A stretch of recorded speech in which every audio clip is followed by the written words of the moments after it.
What you're looking at is the F-86D. Flown shortly after the Korean War, it can reach a top speed of nearly 700 miles per hour. And this weekend, you can see one in Waco. But it's not what you think. It's actually a model.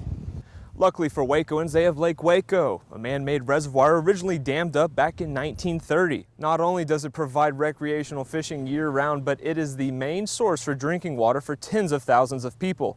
But even it isn't immune to drought. It's running about 6 feet lower than average. You can tell by the different shade of color on the rock shore. And while city leaders and state representatives across the state plan for our future water supply needs, they want to remind you that there's something that you can do to help. Now, it may seem like a high-tech tanning bed, but this is actually a hyperbaric oxygen chamber.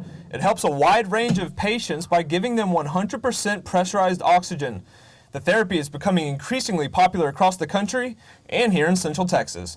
The donated land stretches from right about here all the way to here and goes back about 300 yards. The past 101 years has not been kind. Overgrown weeds, littered trash, and overflow from 2 junkyards defines the property today. It's safe to say O.H. Cross's original wish to have this place become a public park will never be fulfilled. But one Belmead resident for the past 30 years has been trying his best to at least get it cleaned. Now, as you can imagine, in a plane almost 100 years old, the ride is pretty loud. But the views that this thing can give is still spectacular. And here in just a second, my pilot, Ran, is about to let me take the wheel and fly this beautiful piece of Americana. There's 4 disc golf courses in the Waco area right now. The 5th one is being opened up in Hewitt next week. Players say it's a great way to get outside, enjoy nature, have some fun, and the best part, it's free. Mike says his company and companies like it are the perfect resource for the unemployed and those looking to start a career change.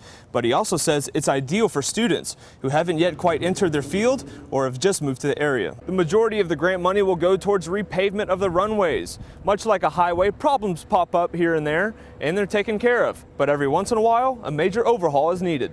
If you plan on being outdoors all day, sunscreen is a must. And they say it's a good habit. Each time you lather on, take a little spray of insect repellent as well. So, what's so special about this place?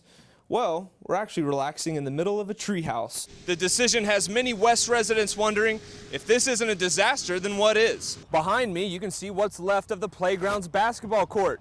Apparently, it's just a place to put your old broken refrigerators now. And take a look at those basketball goals. Nearly 3 months later, you can still see how forceful that blast was.